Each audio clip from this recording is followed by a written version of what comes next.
दोस्तों एक बार फिर आपको ये बता दें कि किस तरह से वहां गजा पट्टी के साथ साथ जो वेस्ट बैंक का इलाका है वहां पर लगातार इसराइली अफवाज जो है वो जुल्म और ज्यादती कर रही है और इसराइल की जो वहां पर कार्रवाइयां हो रही हैं वो काफी परेशान कुन हैं। और इससे लोगों को एक ये भी पैगाम जा रहा है कि दरअसल इसराइल ने जो कहा है या जो जंगबंदी की जो बात है इन सब के बावजूद वहां लगातार हालात ऐसे बने हुए हैं। दरअसल जो खबर आ रही है उसके मुताबिक वो एक दिन पहले की भी बात है जब सुबह ही काबिज इसराइली फौज ने मगरबी किनारे यानी वेस्ट बैंक के मुख्तलिफ इलाकों में घर घर तलाशियां ली है और गिरफ्तारियों की एक नई लहर शुरू कर दी है। यानी आप देखें जिस तरह से सीज फायर की यह शर्त थी कि जो बंदी हैं जो कैदी हैं इसराइल की जेलों में फिलिस्तीनी उन्हें रिहा किया जाएगा और उसके बदले में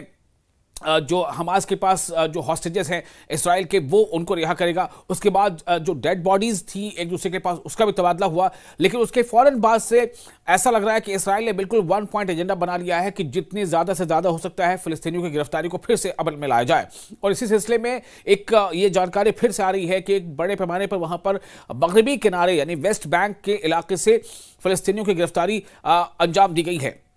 और ये गिरफ्तारियों की एक नई लहर है। लहर का मतलब आप इससे समझिए कि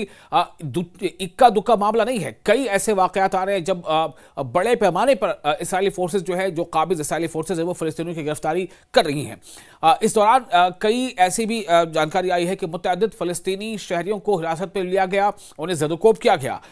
इसमें जो नाम सामने आ रहा है वो है कलकिलिया का। कलकिलिया में मकामी जो जराए हैं उनसे जो जानकारी मिल रही है उसके मुताबिक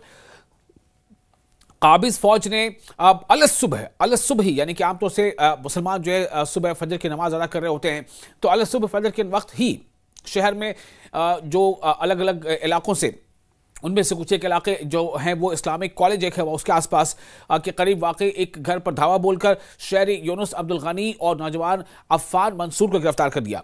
इसी तरह से नाबलूस में भी जो वेस्ट बैंक का एक इलाका है नाबलूस में भी काबिज इसराइली फौज ने बैत फरीक के मशरकी इलाके में यानी कि मशरक इलाके का मतलब हो गया पूर्वी इलाका, बैत फरीक के पूर्वी इलाके में वाकई मोहम्मद राबिह खताबा के घर पर जबरदस्ती दाखिल होकर उस नौजवान को गिरफ्तार कर लिया। ये भी अब खबरें सामने आ रही हैं बार बार कि पहले तो ये खबर थी कि किस तरह से आसपास के इलाकों में या फिर जो वहाँ पर जैतून की जो खेत है वहाँ पर जो खेतों को बर्बाद किया गया या जो वहाँ किसान काम करने जा रहे हैं उनको परेशान किया गया और जो सेटलर्स हैं वो ख़ास तौर से अब इसराइली फौजी जहाँ पर सीधे तौर पर अगर कार्रवाई नहीं कर रहे हैं तो जो सेटलर्स हैं उनके जरिए से ये कार्रवाई अंजाम में लाई जा रही है। ये जो खबर है इसके मुताबिक इसराइली फौजियों ने ही जो काबिज इसराइली फौज से उसने ये गिरफ्तारी अंजाम दी है और लोगों के घरों तक में वो दाखिल हो गए हैं ज़बरदस्ती। गिरफ्तारी के बाद काबिज अहलकारों ने इसके वालिद को भी हिरासत में लेकर मौके पर ही तफ्तीश की और बाद में हालांकि रिहा भी कर दिया। एक जो सख्त खबर आ रही है इसी दौरान लगातार वहां पर जो कोशिश है इसराइली फौज की लगातार जो लोग यहां पर रह रहे हैं उनके अंदर एक डर और खौफ पैदा किया जाए ताकि वो खुद ही जो है इलाके को छोड़ दें, क्योंकि इसराइल की तमाम कार्रवाइयों का एक जो सिंगल पॉइंट एजेंडा है वो ये है कि ज़्यादा से ज़्यादा फिलिस्तीनी जगहों पर फिलिस्तीनी ज़मीनों पर कब्जा करना और फिलिस्तीनियों को यहाँ से दूर हटाना। इसी शहर में काबिज फौज ने खलाल ईमान मोहल्ले में, एक मोहल्ले का भी नाम है खलाल ईमान, उस मोहल्ले में जाबिर खानदान के घर पर भी धावा बोल दिया और असाम, अहमद, तारिक और यजन जाबिर को गिरफ्तार कर लिया। यानी ज़्यादातर जो गिरफ्तारियां हो रही हैं वो नौजवानों को गिरफ्तार कर रहे हैं। अलावा अजी जो खबरें आ रही हैं ये सब मकामी ज़राए के हवाले से जो खबरें आ रही हैं वो हम अब तक पहुंचा रहे हैं। अलावा अजी जबल शमाली के शारा अल अस्ता में भी एक घर से एक नौजवान को हिरासत में लिया गया है। अब सवाल यही पैदा होता है कि आखिर इतने बड़े पैमाने पर गिरफ्तारी क्यों करना चाहता है इसराइल और क्यों कर रहा है लगातार, चूंकि कोशिश बार बार यही की जा रही है कि फ़लस्तीनियों को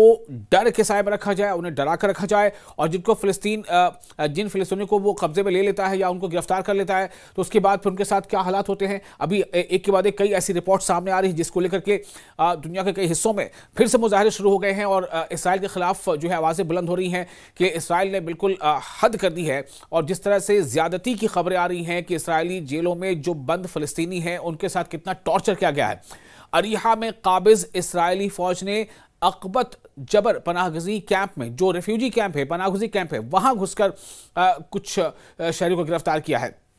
हालांकि पनागुजी कैंप में आमतौर से ये माना जाता है कि जो लोग अपने घर बार सब कुछ खो चुके वो वहां मौजूद हैं पनागुजी कैंप में या रिफ्यूजी कैंप में, वह किसी तरह से अपना वक्त गुजार रहे हैं, लेकिन वहां से भी गिरफ्तारियां हो रही हैं। तो अल खलील में दरिंदगी का मुजाहरा करते हुए काबिज फौज ने तोरा शहर में फलस्तीनी पुलिस के 4 अफसरान को भी गिरफ्तार कर लिया है। अब आप सोचें, ये फलस्तीनी पुलिस के अफसरान को भी गिरफ्तार किया गया है। एक बार फिर सुने कि ये सिर्फ फलस्तीनी जो शहरी उन्हें नहीं, बल्कि अल खलील में दरिंदगी का मुजाहरा करते हुए काबिज फौज ने ऑक्यूपेशन इजरायली आर्मी ने दोरा शहर में फलस्तीनी पुलिस के 4 अफसरान को भी गिरफ्तार कर लिया।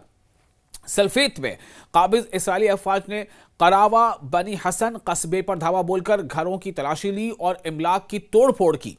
तलाशी के नाम पर, जांच के नाम पर इमलाक की तोड़फोड़, घरों को तोड़ना, मिसमार करना, दीवारों को गिराना, दरवाजों को तोड़ना, ताहम वहां किसी गिरफ्तारी की इत्तला वहां से फिलहाल नहीं मिली है। ये कार्रवाइयां ऐसे वक्त में हो रही हैं जब मगरबी किनारे में यानी वेस्ट बैंक में, मगरबी किनारे में काबिज इसराइल के रोज अफजों जुल्म और जबर के नतीजे में अवामी जिंदगी मफलूज हो चुकी है। यानी गजा में जहां पर एक तरह से देखा जाए कि कुछ हद तक अभी जंगबंदी जो है वो दिख रही है कि वहां जंगबंदी है, तालीम का सिलसिला वहां पर फिर से शुरू हो रहा है, लोग टूटे फूटे ही सही लेकिन स्कूल की इमारतों में जा रहे हैं, बच्चे वहां पढ़ने जा रहे हैं,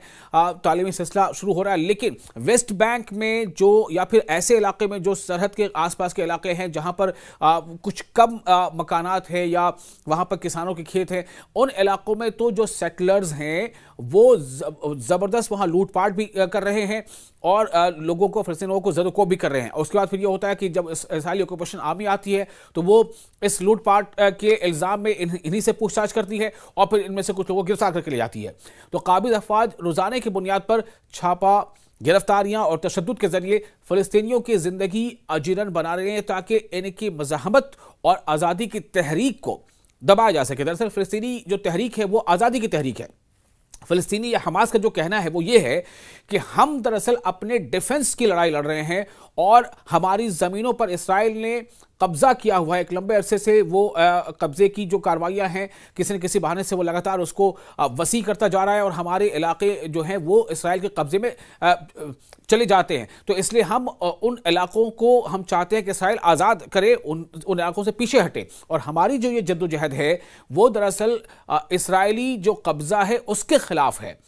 तो हम अपनी इस जद्दोजहद को जारी रखेंगे, लेकिन इसराइल की ये कोशिश है कि फ़लस्तीनियों की हिम्मत को पस्त किया जाए, उन्हें डराया धमकाया जाए। और जब जंग बंदी नहीं नाफिज थी, जब जंग के हालात थे, तब तो खैर इसराइल जो चाह रहा था वो कर ही रहा था। आसमान से भी गोले बारूद बरसा रहा था और बहरिया से भी जो है वो गोला बारूद बरसा रहा था और जो ज़मीनी अफवाज वो तो गोला बारूद बरसा ही रही थी। और इसीलिए जो आपको बताया कि अभी जो फिलहाल जो अक्टूबर 2023 से ये पूरा सिलसिला चल रहा था, लगभग 2 साल ये सिलसिला चला और उसके नतीजे में 80,000 के आसपास जो ऑफिशियल आंकड़ा है फ़लस्तीनियों की जो है वो जाने जा चुकी हैं, जिनमें ज़्यादातर ख़वातीन और बच्चे हैं। जबकि अनऑफिशियल रिपोर्ट्स, कई ऐसी रिपोर्ट्स आई जिसके मुताबिक इनमें जो फ़लस्तीनियों की हलाकत हुई है उनकी तादाद 1 लाख से ज़्यादा है। कुछ रिपोर्ट्स में 2 लाख से ज़्यादा बताई गई है। लेकिन बहरहाल हम सिर्फ उसकी बात कर रहे हैं जो ऑफिशियल आंकड़े हैं, खासतौर से जो फ़लस्तीनी अथॉरिटी ने भी आंकड़े जारी किए हैं। अब सवाल ये पैदा होता है कि इसराइल ये जो लगातार इन कार्रवाइयों का अंजाम दे रहा है तो आखिर उस पर लगाम कब लगेगी। और वो तमाम मुल्क जिन्होंने इस जंगबंदी को जो है लाया सामने और शर्म अल-शेख में, मिस्र के शर्म अल-शेख में जो अकॉर्ड पे साइन हुआ, उस पर पूरी तरह से ये जो है अमल कैसे हो और किस तरह से इसराइल को काबू में किया जा सके ताकि वह फ़लस्तीनियों पर जुल्म करना बंद कर दे।